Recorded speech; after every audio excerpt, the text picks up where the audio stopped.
6 মাস আগেও নিউ ইয়র্কের মোট জনসংখ্যার একটি বড় অংশ তাকে চিনত না, কিন্তু এখন নিউ ইয়র্কের গণ্ডি পেরিয়ে তার সাফল্য গাথা ছড়িয়ে পড়েছে পুরো বিশ্বে। বলা হচ্ছে জোহরান মামদানির কথা। আমেরিকার রাজনৈতিক দৃশ্যপটে বর্তমানে সবচেয়ে আলোচিত নামগুলোর একটি জোহরান মামদানি। সম্প্রতি নিউ ইয়র্ক সিটি মেয়র নির্বাচনের ডেমোক্র্যাটিক প্রাইমারিতে অভাবনীয় জয়লাভ করে আকর্ষণের কেন্দ্রবিন্দুতে রয়েছেন তিনি। I will be your Democratic nominee for the mayor of New York City. শুধু নিউ ইয়র্ক নয়, তার এই সাফল্য পুরো আমেরিকায় ডেমোক্র্যাটিক দলের রাজনীতিতে নতুন মাত্রা যুক্ত করেছে। জোহরান মামদানি যেমন একদিকে চিরাচরিত রাজনৈতিক ধারাকে প্রশ্নের মুখে ফেলে দিয়েছেন, তেমনি অন্যদিকে নতুন প্রজন্মের রাজনীতিবিদদের জন্য অনুপ্রেরণার উৎস হিসেবে কাজ করছেন তিনি। মজার ব্যাপার হলো, মার্কিন রাজনীতিতে তোলপাড় উঠানো এই রাজনীতিবিদের জন্ম উগান্ডার রাজধানী কাম্পালায়। 7 বছর বয়সে তার পরিবারের সাথে তিনি নিউ ইয়র্কে চলে আসেন। তার মা হলেন প্রখ্যাত ভারতীয় চলচ্চিত্র নির্মাতা মীরা নায়ার, আর বাবা উগান্ডার প্রখ্যাত শিক্ষাবিদ মাহমুদ মামদানি।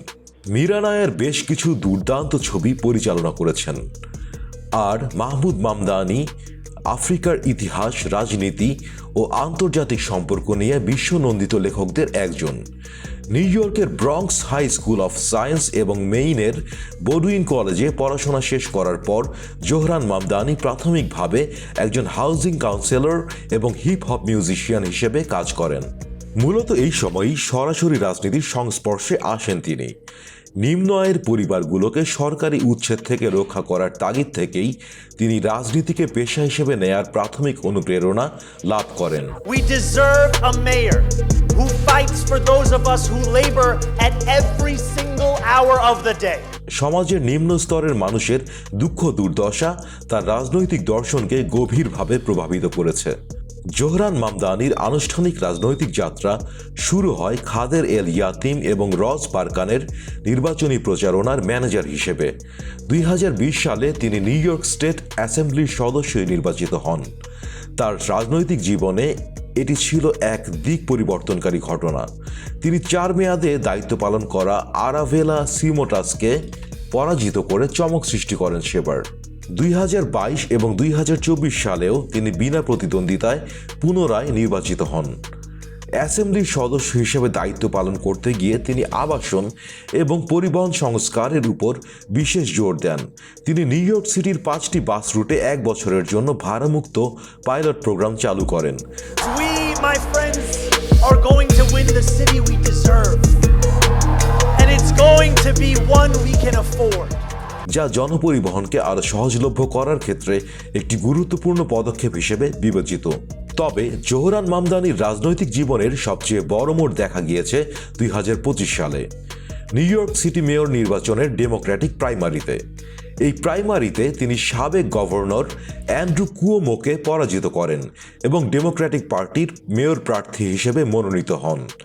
সামনের সাধারণ নির্বাচনে ডেমোক্র্যাটিক দল থেকে তিনি নির্বাচনে অংশ নেবেন।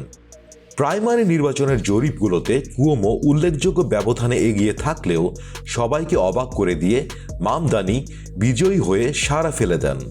তারুণ্যের উদ্দীপনাকে কাজে লাগিয়ে সামাজিক যোগাযোগ মাধ্যমে তিনি যেভাবে প্রচারণা চালিয়েছেন, সেটি তার সাফল্যে গুরুত্বপূর্ণ ভূমিকা রেখেছিল। এর জন্য ডেমোক্রেটিক প্রাইমারিতে আমরা র্যাঙ্ক চয়েস ভোটের মাধ্যমে নির্বাচন করি। ডেমোক্র্যাটিক প্রাইমারিতে তার নির্বাচন স্লোগান ছিল সাশ্রয়ী জীবনযাত্রা। দৈনন্দিন জীবনযাত্রার উচ্চ ব্যয়ের কারণে নিউ ইয়র্কের মানুষের মাঝে অসন্তোষ ক্রমেই বাড়ছে। এরকম বাস্তবতায় তার স্লোগান এবং রাজনৈতিক রূপরেখা স্বাভাবিকভাবেই মানুষকে আকৃষ্ট করেছে। মামদানির নির্বাচনী ইশতেহার এবং নীতিগত অবস্থান বিবেচনা করলে দেখা যায় তিনি নিউ ইয়র্কের সাধারণ মানুষের দৈনন্দিন জীবনযাত্রার ব্যয় কমানোর দিকে সবচেয়ে বেশি গুরুত্ব আরোপ করেছেন। What good is being the greatest city in the world if New Yorkers can't afford to live here? What good is it if our own people cannot afford their rent? বর্তমানে নিউ ইয়র্কের সবচেয়ে বড় সমস্যাগুলোর একটি হচ্ছে আবাসন সমস্যা। মামদানির উল্লেখযোগ্য প্রস্তাবনাগুলোর মধ্যে রয়েছে অ্যাপার্টমেন্টের ভাড়া বৃদ্ধি স্থায়ীভাবে বন্ধ করা, দ্রুত গতিতে সাশ্রয়ী আবাসন নির্মাণ এবং অসৎ বাড়ি মালিকদের বিরুদ্ধে কঠোর আইনানুগ ব্যবস্থা গ্রহণ। এছাড়াও তিনি ডিপার্টমেন্ট অফ কমিউনিটি সেফটি নামে একটি বিভাগ প্রতিষ্ঠার প্রস্তাব করেছেন, যা আবাসন সংক্রান্ত সমস্যাগুলো নিবিড়ভাবে পর্যবেক্ষণ ও সমাধান করবে। পরিবহন, সাশ্রয়ী জীবনযাত্রা এবং শিক্ষা ও করারোপ সম্পর্কেও জোহরান মামদানির পরিষ্কার পরিকল্পনা রয়েছে। নিউ ইয়র্কের সমস্ত বাসে ভাড়া মওকুফ করা এবং দ্রুত বিনামূল্যে বাস পরিষেবা নিশ্চিত করে শহরের পরিবহন ব্যবস্থাকে গণমুখী করার প্রস্তাব দিয়েছেন তিনি। এছাড়া সরকারি উদ্যোগে মুদির দোকান স্থাপন করে কম মূল্যে নিত্য প্রয়োজনীয় পণ্য সরবরাহ করা এবং কর্পোরেট একচেটিয়া কারবার প্রতিরোধ করার কথাও বলেন তিনি, যাতে করে সাধারণ মানুষ ন্যায্য মূল্যে খাদ্য ও অন্যান্য সামগ্রী পেতে পারে। বিভিন্ন উচ্চাভিলাষী উন্নয়ন কর্মসূচির অর্থায়নের জন্য কর্পোরেশন এবং ধনীদের উপর $10 বিলিয়ন কর বৃদ্ধির প্রস্তাব করেছেন মামদানি। তিনি কর্পোরেট করের হার 9% থেকে বাড়িয়ে 11.5% করার এবং $1 মিলিয়ন বেশি আয়ের ওপর 2% অতিরিক্ত কর আরোপের পক্ষপাতী। এছাড়া তার অন্যান্য প্রস্তাবের মধ্যে রয়েছে 2030 সালের মধ্যে সর্বনিম্ন মজুরি $30 প্রতি ঘন্টায় উন্নীত করা এবং অন্যান্য পেশাজীবী মানুষের নিরাপত্তা ও অধিকার নিশ্চিত করা, যাতে তারা ন্যায্য মজুরি ও সম্মানজনক কর্মপরিবেশ পান। জোহরান মামদানি যে কেবল একজন নির্বাচিত প্রতিনিধি সেটি ভাবলে ভুল হবে। তিনি বিভিন্ন বিষয়ে অ্যাক্টিভিজমও করে থাকেন। ট্যাক্সি ড্রাইভারদের ঋণ মুক্তির দাবিতে 15 দিনের অনশন কর্মসূচিতে অংশ নিয়েছিলেন একবার। তার অনশনের ফলে $400 মিলিয়ন বেশি ঋণ মওকুফ করতে কর্তৃপক্ষ বাধ্য হয়। তার পদক্ষেপটি ছিল সাধারণ মানুষের প্রতি তার অঙ্গীকারের একটি উল্লেখযোগ্য প্রমাণ। ফিলিস্তিনিদের অধিকারের প্রতি তার দৃঢ় এবং স্পষ্ট সমর্থন তাকে প্রগতিশীল মহলে আরও জনপ্রিয়তা এনে দিয়েছে। নিউ ইয়র্কে পা রাখলে ইসরায়েলি প্রধানমন্ত্রী বেনিয়ামিন নেতানিয়াহুকে তিনি গ্রেফতার করবেন, এরকমটা তিনি সরাসরি বলে থাকেন। As mayor, New York City would arrest Benjamin Netanyahu. This is a city that our values are in line with international law. It's time that our actions are also. Bernie Sanders এবং Alexandria ওকাসিও-কর্টেজের মতো জাতীয় পর্যায়ের প্রগতিশীল নেতারা তাকে সরাসরি সমর্থন করেন। নিউ ইয়র্কের শিক্ষক ইউনিয়ন সহ বিভিন্ন প্রভাবশালী শ্রমিক সংগঠনের সমর্থন মামদানির বিজয়কে আরও সুসংহত করেছে, এ কথা মোটেও অতিশয়োক্তি নয়। জোহরান মামদানির উত্থান নিউ ইয়র্কের রাজনীতিতে একটি নতুন প্রজন্মের আগমনী বার্তা দিচ্ছে।